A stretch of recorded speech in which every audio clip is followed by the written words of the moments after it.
Alors nous sommes mercredi, on est donc 13 Adar Bet Ta'anit Esther aujourd'hui donc, et on est arrivé au Quf Gimel de Hulin, Quf Gimel, on est arrivé à la 11e ligne, Hachin Amim Estabra. Hier on avait dit que quand on a posé la question, quand on a fait cachériser de la viande cachère à côté de la viande taref, Rava a dit que c'était taref. On a posé la question, pourtant voilà, on a vu que si on fait saler du poisson cachère avec poisson tamé, c'est moutar. Alors n'est-ce pas qu'on parlait de deux qui sont salés? Alors on a dit au début, non, un il était salé, l'autre il n'était pas. Alors on a dit, mais dans la Sefa aussi, il y a marqué comme cela. Donc c'est que la Recha, elle parle, les deux ils sont salés. On a dit non. Malgré tout, même la Recha, elle parle de un salé et un non salé. C'est pour ça que c'est moutar. Mais ça veut dire que si c'était tous les deux salés, alors c'est assour. Et la Gemara dit, donc c'est ça la logique, comme quoi, que même la Recha aussi, elle parle que le tahor, il était donc salé, et l'impur, le poisson impur, il était tout à fait sans sel. Pourquoi? Parce que parce que si tu crois que dans la Recha, on parlait des deux, ils sont salés. Alors la Gemara dit, dans ces cas-là, il y a un problème. Pourquoi? Parce que si tu me dis que quand les deux ils sont salés, pourtant tu as dit quand même c'est moutar. Tu as besoin de me dire quand il y en a un qui est tahor et l'autre qui est un il est salé et l'autre il est non salé. A fortiori que c'est moutar. Alors donc pourquoi tu enseignes le deuxième cas de la Sefa, hein? Donc forcément que la Recha aussi elle parle que un il est tamé, un il est tahor, un il est mali à salé, l'autre il ne l'est pas. Et donc c'est pas une objection par rapport à ce qu'on avait dit que quand il y avait deux morceaux de viande que tous les deux on a salé, là-bas c'est assour. Vient la Gemara, dit si c'est ça ta question, c'est pas une question. Pourquoi? Il dit parce que je peux te dire, Tana Sefa, les Galué Recha. Quand on a enseigné la Sefa, c'est pour justement dévoiler ce que c'est la Recha. C'est-à-dire, de la tema, Recha tahom aliyah tametafel. אבל שניהם מלוכים אסור. תנא הסיבה טהור מניח אותם מטפל, מכן הדין אשר שניהם מלוכים, אבל לא אחרי שרת. La Gemara dit justement, c'est pour te dire que quand on a enseigné dans la Sefa, un il est salé, l'autre il ne l'est pas, c'est pour justement dévoiler que la Recha, elle parle de Shnehem Elohim. Mais, parce que quand on te dit que un il est salé, l'autre il n'est pas salé, on a dit que c'est moutar. Toi tu vas croire, ça veut dire que s'ils étaient salés tous les deux, ils sont assourds. C'est pas ça, on t'a dit non. Dans la Recha aussi, on parle de Shnehem Elohim. Malgré tout, c'est moutar. Et la Sefa, elle parle de un, il est salé, l'autre, il ne l'est pas. Et donc, ce n'est pas une preuve que la Recha, elle parle de un salé non, et l'autre non salé. Ça peut être très bien, les deux, ils sont salés, et pourtant, c'est assourd. Et pourtant, c'est moutar. Tashema me Sefa de Sefa. La Gemara continue, elle dit, voilà, donc on t'amène encore la Sefa de la Sefa. C'est-à-dire la suite de la Praïta là-bas, dit comme ça. Nous, on a dit, jusqu'à présent, on a dit comme ça. La Recha, elle dit comme ça. Lorsque poisson cachère, qu'on a salé avec poisson tamé, c'est moutar. La Sefa, elle dit, si maintenant le tahor, il était salé, et le tamé, il était non salé. Donc on a dit, là c'est moutar. Après la Sefa dit comme ça. Aval im hayata memaleh vetahotafel asur. Si maintenant le poisson non cachère, il était salé, alors que le poisson cachère, lui, il était non salé, alors asur. Pourquoi? Parce que le non salé, il absorbe toujours du salé. Et donc, c'est pour ça qu'il est asur. Alors la Gemara a dit, donc tu vois bien dans la Sefa de la Sefa c'est marqué. Quand est-ce que c'est assour? C'est seulement quand le tamé il est salé et le tahor, le poisson cachère, il est non salé. Et comme on l'a dit, donc il va y avoir du sang du non cachère qui va entrer dans le cachère. C'est pour ça que le poisson cachère devient interdit. Mais ça veut dire donc on déduit de là que si tous les deux ils sont salés, c'est moutar. Et donc, de nouveau, question contre donc, ce qu'il a dit Rava. Alors vient la Gemara le repos, ça lui dit non. Aïdi de Tana de Shat Tahor Maniach Vetame Tafel, Tana Nami Sefa Tame Maniach Vetahor Tafel. Il m'a dit non, je peux te dire que les deux, quand ils sont ensemble, ils sont assourds aussi, comme il a dit Rava. Mais alors pourquoi on a enseigné le cas ici de un tamé, un tahor? Parce que tout simplement, comme juste avant on a dit tahor maléa, vétamé tafel. Au début on a dit que le kasher il était salé, le taref n'était pas salé. Maintenant on a voulu changer le contraire. Le tahor il est non salé et le tamé il était salé. Mais ça ne veut pas sous-entendre que si tous les deux étaient salés, c'est moutar, non.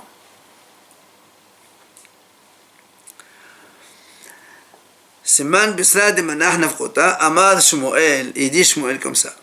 אין הבסד יוצא מידי דמו, אלא אם כן מולחו יפה יפה, ומדיחו יפה יפה. ידי שמואל comme ça. La viande, on ne peut lui extraire le sang qu'il y a dedans absorbé, que seulement on le fait saler bien comme il faut, et après on le rince bien comme il faut. Il faut donc, comme c'est notre cachérisation à nous, on met du sel, et après on rince bien. Nous on met d'abord donc dans l'eau une demi-heure pour ramollir un peu la viande. Comme ça le sel il pénètre bien et il extrait bien le sang qui est à l'intérieur. Donc voilà comment il dit Shmuel. Donc la viande ne va sortir de son sang, S-A-N-G, que seulement on l'a bien salé et ensuite on l'a bien rincé. Etmar, la Gemara dit Ravuna Amar Molech Omidiah. Donc Ravuna il dit justement, il sale et après il rince. Mais dans la Braïta, on a enseigné, on rince d'abord, on sale et après on rince. Donc il y a apparemment une différence entre les deux. Mais la Gemara dit non, on va l'appeler. En vérité, il n'y a pas de marlogue ici. Pourquoi? A dit, c'est pas chaud. Ils ne sont pas en contradiction tous les deux. Ravuna, quand il a dit, il sale directement et après il rince, il parle que la viande elle a été déjà rincée par le boucher. Du coup, dès qu'il a à la maison, elle est encore donc trempée, elle est humide, alors tu peux saler de suite. Et l'autre, la Braïta, elle parle que donc le boucher ne l'a pas lavée. Du coup, il faut d'abord la mettre sous l'eau, la rincer, et ensuite saler et rincer de nouveau. Rav Dimi min Herdea malach le b'melcha gelalanita u'menapis le. On m'a dit Rav Dimi min Herdea, lui quand il fait saler la viande, il la sale avec melcha gelalanita, c'est-à-dire du gros sel, et il menapis le, et après donc il jette ce sel-là, puisque évidemment il a absorbé du sang, donc ça ne sert à rien. Amar Rav Mesharshia. Il dit, Rav Mesharshia comme ça, on ne va pas prétendre que dans les intestins, il y a à l'intérieur du sel. C'est-à-dire que si on n'a pas salé les intestins, on ne va pas dire, tiens, il y a du sang à l'intérieur, et donc c'est pas kasher. Et la Gemara explique, on parle ici de certaines parties donc des intestins. C'est donc d'abord akad kasha, c'est-à-dire donc l'orifice par lequel l'animal il fait ses grands besoins.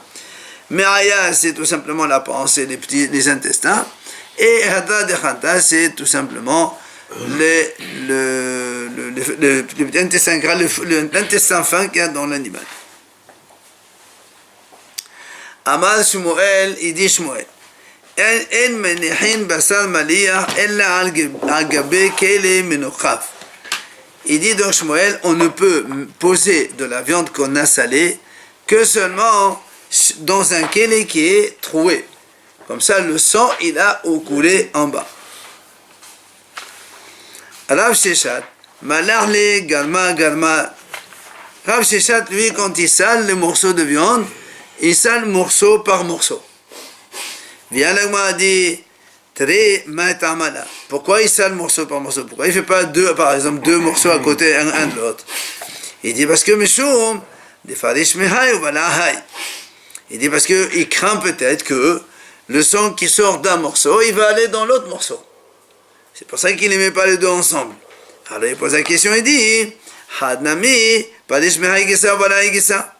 Dans ces cas-là, même quand il met un seul morceau, si tu sales, eh bien, il peut y avoir que le sang il sort d'un côté de le morceau et va entrer dans l'autre côté du morceau, puisque ça se passe à l'intérieur. Et donc, tu n'as pas résolu le problème comme cela. Et là, l'oshna, c'est pour ça que l'agma dit non, en vérité, il n'y a pas de différence. C'est-à-dire qu'on sale un ou deux ou plusieurs morceaux donc ensemble, eh bien c'est tout. Donc, moutar, il n'y a pas de problème, puisque de toute façon, pendant que le sang est occupé, pendant que la viande est occupée à donc faire sortir le sang qu'il y a dedans grâce au sel, alors toute la viande elle est dans cette intention de sortir donc le sang et c'est bon. Amar Shmuel Mishum Rabbi Hiya. Il dit Shmuel au nom de Rabbi Hiya. Hashovel mafrakta shel behema kodem shetese nafsha hareze machbid et habasar berozel et abediot umavli adam ba'evarim. Il dit Shmuel comme ça au nom de Rabbi Hiya. Si quelqu'un il fait la shchita de l'animal, nous on sait quand on fait la shchita, l'animal se débat un moment, le temps que le sang il coule. Mais si un homme il vient juste après la shchita, il donne un coup sur la nuque, il lui brise la nuque directement. Qu'est-ce qui se passe? L'animal n'a pas le temps de se débattre. Et donc, nous on sait que quand l'animal se débat, il jette tout le sang qu'il a. Donc s'il n'a pas eu le temps de se débattre, le sang il reste accumulé à l'intérieur. Du coup, il dit celui-là, qu'est-ce qui se passe? Comme le sang reste accumulé à l'intérieur, d'abord, ça va alourdir la viande. La viande, elle ne va pas sortir son sang comme d'habitude. Deuxièmement, il va voler les gens, puisqu'il va leur voler de la viande qui est plus lourde à cause du sang qui est à l'intérieur, qui n'a pas eu le temps de sortir. Et en plus, et il y a du sang qui se trouve là-bas dans les membres et qui n'a pas eu le temps de sortir. Alors sur ce, vient l'Agmara poser une question. Qu'est-ce que Shmuel, quand il a dit ça, quelle est son intention? Est-ce qu'on va dire Machbid et Tabasa verozel et Tabediot, Mishum de Mavli Adam Ba'ibarim. Haledede, Shapir Dame, Odem Haledede Nameaso. Nous on a dit comme ça, il alourdit la viande, il vole les gens, et après il a dit, il laisse le sang dans les membres. Est-ce que cette phrase, laisser le sang dans les membres, c'est le lien de causalité avec ce qu'il a dit? Ça veut dire, comme tu ne laisses pas le sang sortir, la viande va devenir plus lourde, car, on va dire comme ça, car le sang il va rester dans les membres, et donc ça fait qu'on vole les gens. Sous-entendu que, si c'est pour moi, je ne vais pas vendre ça, je peux faire ça. Ou bien tu me dis non, c'est trois choses différentes, il y a alourdi la viande, il vole les gens, et en plus, il y a du sang qui s'accumule dans les membres. Et donc, ça aussi, pour toi, c'est assourd parce qu'il y a du sang. C'est surtout le troisième point. Voilà, c'est ou trois points différents. Et donc, pour toi aussi, c'est assourd, même si tu le fais pour toi, c'est assourd. Ou tu as les deux points, c'est la conséquence du troisième. Et dans ces cas-là, pour toi, c'est motard. Et là, moi, finit par dire, oh, il n'y a pas de réponse dans ce cas-là. Et avec le sang, il ne pourra pas retirer tout le sang. Hein? Avec le sel, il ne pourra pas tirer tout le sang. Ah, ce qui est à l'intérieur des membres, tu ne peux pas le sortir. Quand il y a un organe, tu ne peux pas sortir. Matnitin, la Mishnah dit, Hama'ale et ta'of imagivina ala shulhan, et no oved belo ta'ase. Rappelez-vous, nous on a dit que la dernière fois qu'on n'a pas le droit de manger à la même table. Un il mange de la viande et l'autre il mange donc du laitage. Maintenant la Mishnah nous dit si quelqu'un il mange du poulet, il met donc un plat de poulet et un autre plat de laitage sur la même table, il dit et non en fait belotase. Il n'y a pas ici l'interdiction de ne pas mélanger donc le lait et la viande, puisque là il n'est pas en train de les manger. Ok? Alors vient la Gemara dit comment? Gemara ha orlo ove belotase. Et quoi? Et s'il mange maintenant le poulet avec le lait, il va transgresser un commandement négatif de la Torah. Donc tu vas me dire que la volaille et le lait, c'est aussi Mena Torah? Est-ce que c'est ça que tu penses? Alors, Rappelons que Rabbi Akiva il a dit que la volaille non, et c'est l'halakha que la volaille c'est midrabanan seulement. Ok, c'est interdit, mais seulement de hachamim. Alors vient l'agma à le rectifier. Elle dit non. Ema, voilà comment il faut dire. Hama'ale et ha'of aim ha'kivina ala shulhan et noba l'idée le ta'aseh. Elle rectifie, elle dit comme ça il faut lire dans la Mishnah. Celui qui met du poulet avec du laitage sur la même table, donc, normalement, c'est pas interdit. Pourquoi? Parce que même s'il viendrait à manger, il n'a pas transgressé le commandement négatif de la Torah. C'est assour que des Rabbanan. Donc c'est comme exactement il a dit Rabbi Akiva. Matitin, nouvelle Mishnah. Besal behema tehora behalav. Pardon. Besal behema tehora. Bahalev behema tehora assour le vachel assour bahana'a. On dit que la viande d'un animal pur, donc animal ici pur, quand on dit pur, c'est cachère que nous on mange, avec le lait d'un animal cachère. C'est ça où la Torah a dit, assour les vachel, assour bahana, c'est interdit de cuire, interdit de profiter, à fortiori interdit de manger. C'est donc quand la viande, elle est viande cachère, d'un animal cachère, pardon, et le lait d'un animal cachère, d'un animal que nous on consomme. Mais, la Mishnah a dit, si tu prends la viande de vache avec le lait de chamel ou le lait d'ânesse, ou le contraire, tu prends le lait donc de la vache mais avec la viande de chameau ou d'âne ou de cheval ou autre, ça c'est permis de cuire et c'est permis de vendre, mais c'est assure seulement de manger à cause donc de l'animal impur. Rabbi Akiva Omer, Haya Ba'of, Enam min ha-Torah. Rabbi Akiva lui dit, l'interdiction de manger la viande de bête sauvage et la viande de volaille avec du lait, elle n'est pas selon la Torah. Shene'emar, puisque c'est marqué dans la Torah, Lo tebashel gedi b'halev emo, tu ne feras pas cuire l'agneau avec le lait de sa mère. Shalosh pe'amim, c'est marqué dans la Torah 3 fois ce commandement. Pourquoi 3? Prat, lechaya, la'of, vela'of, ve'uvhemat mea. C'est ce que dit donc Rabbi Akiva. C'est à l'exception de la bête sauvage, la volaille et une behemat mea. Donc tout ça, il n'y a pas l'interdiction de cuire ou de profiter quand on fait cuire donc la viande ou le lait avec bête sauvage, volaille ou behemat mea. Rabbi Yosef Galilée Omer, il vient Rabbi Yosef Galilée, il dit comme ça. Il n'est pas d'accord. Il dit, Nema, c'est marqué dans la Torah, Lo kon nevela. Vous ne mangerez pas nevela, toute viande de cadavre. Le même pasouk, il termine, Venema, Lo tebashel gedi b'halev emo. Dans le même pasouk, la Torah dit, tu ne manges pas la viande nevela, donc d'un animal mort, qui n'a pas été donc abattu comme la lacha. Tu ne manges pas ça avec. D'abord ça c'est assour de manger, donc nevela. Et à la fin la Torah dit attention, pourquoi le lien dans le même pasouk? Il dit Rabbi Yosef Galilée, de là tu apprends. Et nevela assour levashel b'halav. De là tu apprends une chose, tout animal qui a l'interdiction de nevela, alors c'est assour de cuire avec le lait. Donc pour lui, off, c'est assour mishum nevela. Off, il dit la volaille qui est donc assour aussi nevela. Si on fait la volaille, elle est morte. La viande de poulet aussi, ça s'appelle nevela quand elle est morte. Alors il dit yachol et assour vachel behalab. Donc est-ce que ça va être interdit minatora de cuire avec le lait comme il vient de dire? Tamodoma bahalev emo. Il vient et dit non, c'est marqué après bahalev emo dans le lait de sa mère. Il y a ça off chez elle le halev em. Évidemment, à l'exception de la volaille, puisqu'il n'y a pas de lait dans la volaille, ça n'existe pas. C'est pour ça donc que selon lui, il n'y a pas d'interdiction que de la volaille seulement minatora. Par contre, pour la haya, pour lui, c'est minatora.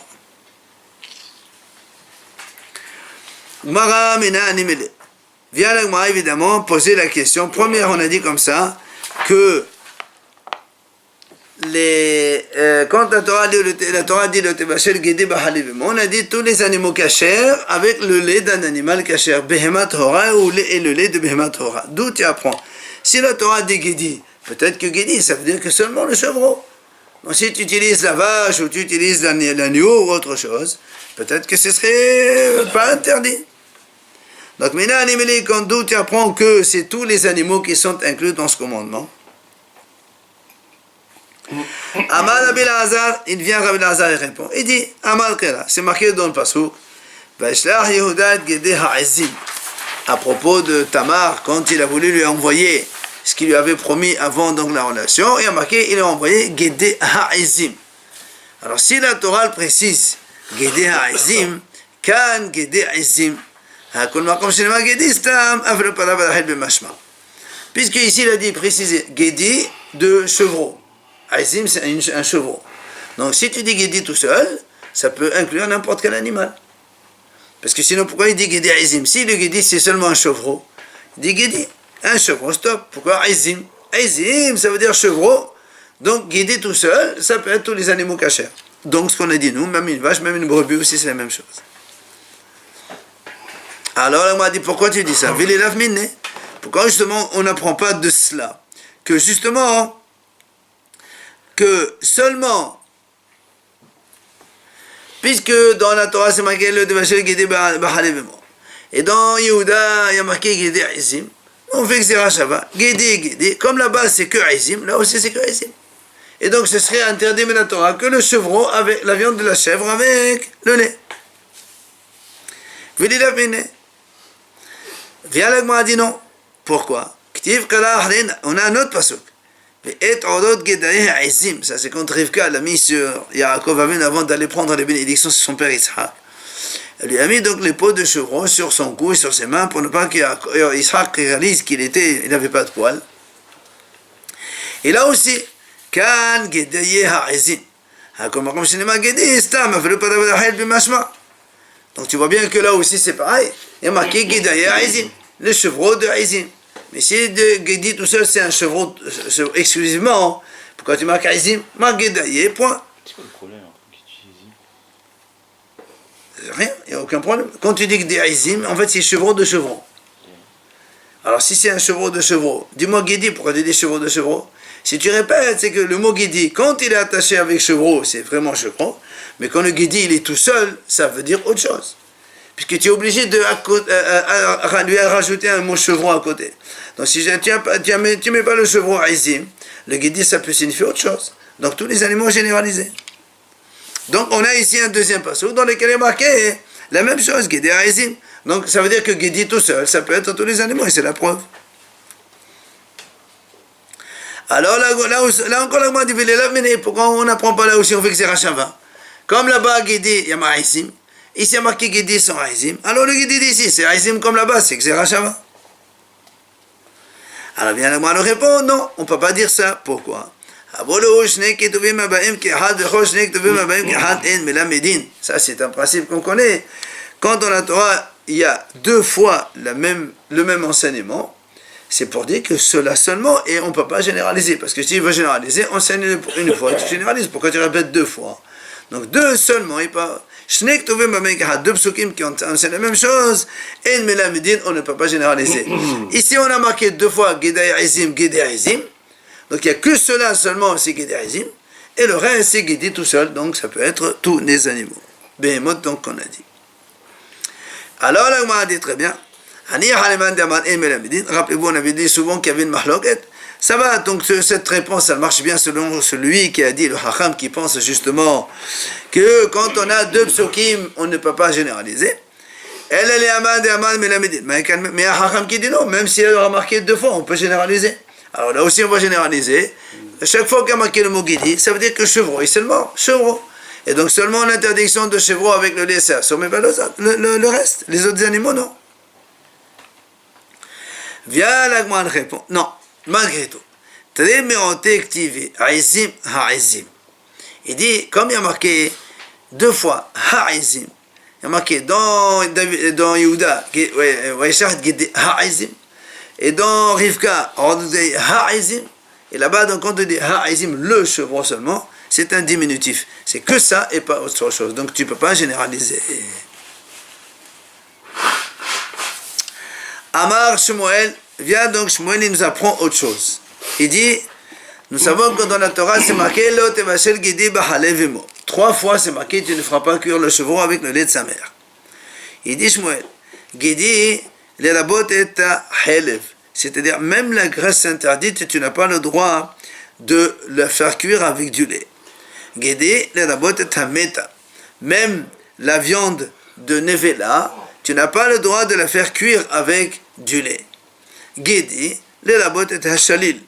Et même la viande d'un animal qu'on trouve dans le ventre de sa mère quand on fait la shita d'une vache ou d'une brebis, on trouve là-bas un bébé vivant, même lui, tu n'as pas le droit. Donc, comme il y a marqué 3 fois Gedi, Gedi, Gedi, chaque fois, ça nous apprend une chose de plus. Il peut devenir taref. Hein? Il peut devenir taref, l'animal qu'on a dans le ventre de sa mère. Ah non, nous on a dit que c'est de la viande déjà, donc il n'y a plus de tarif ici. Ouais. On ne parle pas de tarif, ici on parle de chat. On va dire qu'il va dans la Mishnah, il a dit que seulement les animaux qui peuvent devenir taref. Non, ça c'est Rabbi. Mais ça, il dit Nevela, ça. Nevela. L'animal aussi peut dire Nevela. La mère, elle peut être Nevela. Alors, donc, Shmuel il dit comme ça. Donc, il y a marqué 3 fois Gedi, donc on inclut 3 choses. Mais il dit aussi, il y a marqué 3 fois Gedi, on exclut 3 choses. Quoi? Gedi, Leotzi, Haddam. Ça veut dire, si quelqu'un fait cuire du lait avec du sang, il n'a pas transgressé le commandement de cuire le lait de la viande. Ou encore, Leotzi Hashilia, pour exclure le placenta dans lequel se forme le bébé. Si tu fais cuire le placenta avec du lait, c'est pas interdit, ça n'est pas de commandement donc, de la Torah. Enfin, Gedi Leotzi Tatemea, le Gedi, c'est pour exclure la Tmea. Comme on a dit, non, un animal tamé, si tu fais cuire avec du lait, il n'y a pas de Hayoub dans la Torah, il n'y a pas de problème. Et il continue sur moi. Il dit, il y a marqué Bahalev Emo. C'est quoi Bahalev Emo? Dans le lait de sa mère. Donc, Velo Bahalev Zachar.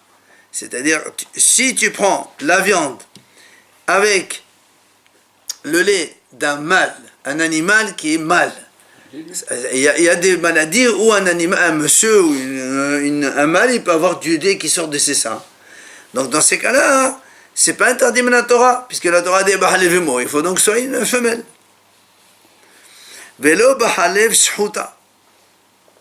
Donc on a dit Bahalev Emo, le Bahalev Zachar. Après, premièrement, deuxième enseignement, Bahalev Emo, Velo Bahalev Shhuta.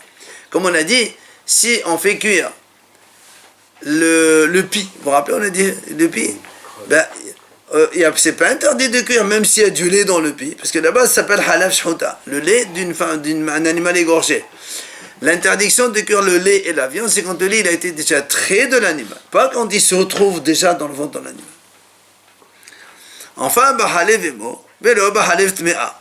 Il dit donc Bahalev Emo, le chevreau dans le lait de sa mère, et pas dans le lait avec, donc, qui provient d'un animal impur que nous, on ne mange pas. Voilà donc ce que nous dit Shmuel ici. C'est pour ça que l'Agma a dit, je ne comprends pas. Ha, tlata gidik TV. Vanan shita darshenan. Il m'a dit, il y a marqué 3 fois le Tevashé de Bahalev Emo. Avec la dracha de Shmuel, on arrive ici à 6 drachot. Puisque Shmuel a dit, Gedi pour inclure le Halev, inclure la Nevela, inclure le Shalil, donc le bébé quand on est dans sa mère. Après, le Gedi, ça exclut le sang, ça exclut le Shilia, donc le placenta, et ça exclut l'animal tamé. Ça fait 6 drachot, il a fait Shmuel avec 3 mots seulement. Banan, Shita, Darshenan, comment est-ce possible? Viens, l'Agma répond. Elle dit, en vérité, quand ça va Shmuel, Issoud hal al Issoud. Shmuel, il pense que quand il y a une interdiction, elle se rajoute sur notre interdiction. C'est-à-dire, si quelqu'un, il fait, il mange par exemple Nevela, d'un animal tamé, ça fait qu'il y a 2 interdictions, il y a le tamé, il y a le Nevela. Donc ça s'additionne les interdictions. Ça, c'est ce que pense Shmuel. Maintenant, il t'explique comment on peut arriver à répondre à notre question. Il dit, l'interdiction de la graisse interdite et de la nevela, cela on apprend du même pasuk. La Torah dit Gedi, Guédi, ça exclut le sang et la nvela. Ça exclut le halal, la sainteté, c'est la source. Dam nami là ou guédi. Le sang, ça fait pas partie de guédi. Mais chez les amis, et le placenta, c'est comme, il dit ici, c'est comme des excréments. C'est pas de la viande, ça. Alors, si tu enlèves le halal, l'animal mort, le cadavre, le sang et le placenta, on a 4. Qu'est-ce qu'il nous reste? 2. C'est quoi 2? Pas sur l'autre, un, comme on a dit, les rabot et tachalil, que c'est interdit de cuire le lait avec le bébé quand on est dans le ventre de sa mère aussi. Et un, c'est que ça exclut que si on prend behemat mais un animal tamé, eh bien, c'est pas interdit de cuire la viande d'un animal tamé avec le lait d'un animal kasher. C'est pas en tout cas interdit de la Torah de faire cela. Voilà donc comment on a répondu.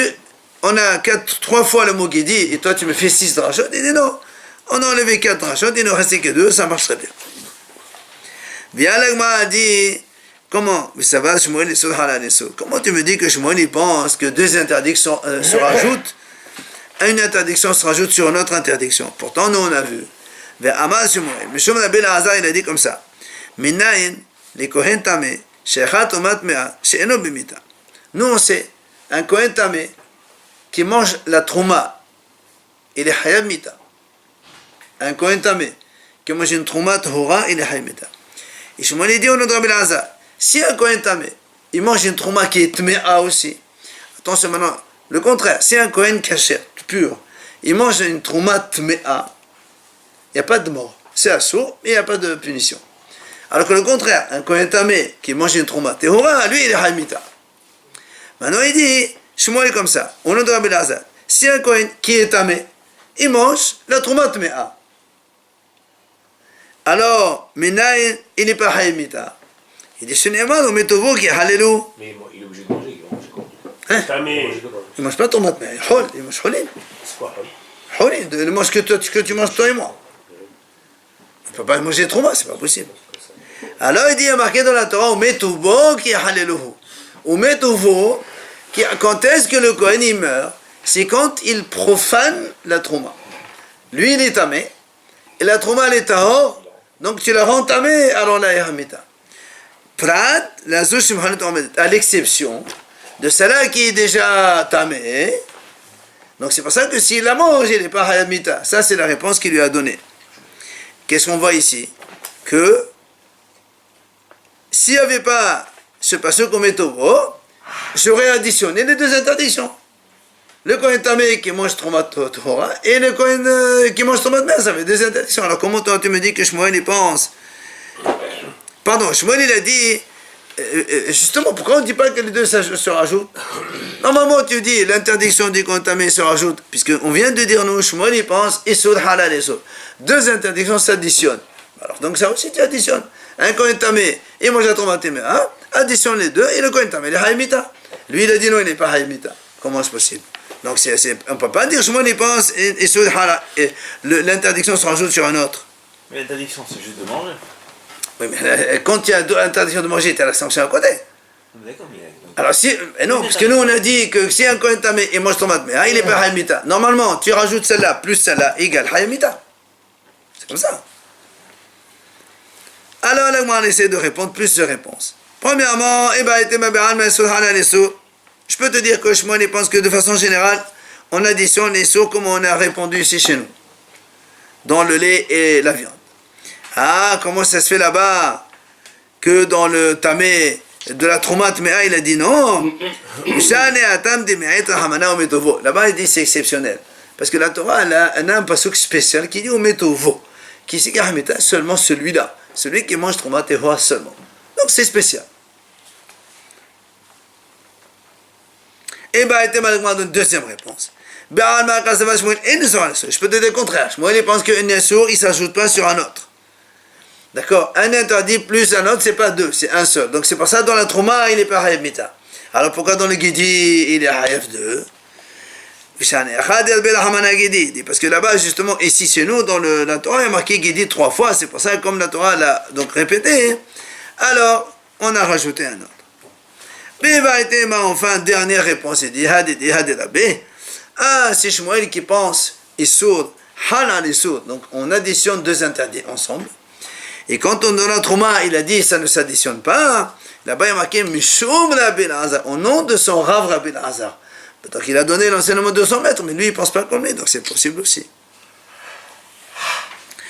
Rav al-Hadboy, il pose une question. À Rav, il lui dit, il dit, la Torah a dit, le lait de sa mère. Donc le lait d'une mère. Il faut que la femme, elle ait eu un bébé, et donc, quand est-ce que les mamans, elles ont le lait? Donc à la fin de la grossesse, et à la naissance du bébé. Des fois même un peu avant la naissance, il y a du lait. Alors il pose une question. Si quelqu'un fait cuire de la viande avec du lait d'un animal qui n'a pas encore accouché. Imaginons le chevreau, il a eu du lait dans ses mamelles une semaine avant l'accouchement, ou un jour avant l'accouchement. Il a trait le lait. Et donc ça ne s'appelle pas halevimo, puisque la chèvre, elle n'est pas encore mère. Elle n'a jamais été mère. Est-ce que c'est la même chose interdit aussi? C'est la question qu'il lui pose. D'accord? Alors Amalé, il lui répond. Il lui dit, mais tout à l'heure on a dit, Shmuel il a dit, halevemo, le lait de sa mère, mais pas le lait d'un mâle. Rappelez-vous, tout à l'heure on a dit, si un animal mâle, il a par maladie du lait qui sort de ses mamelles, eh bien on a dit ça, c'est pas interdit. Puisque Shmuel a eu besoin d'éliminer le mâle, parce que le mâle, il peut jamais devenir une maman. C'est pour ça qu'on l'a exclu. Mais cette chèvre-là, qui est une semaine avant l'accouchement, puisque de toute façon, dans une semaine, elle va devenir mère, alors dans ces cas-là, c'est assourd de faire cuire le lait et la viande, donc la viande avec le lait de cette chèvre-là, même si elle n'est pas encore mère. Ok? Frère Dama, la suite.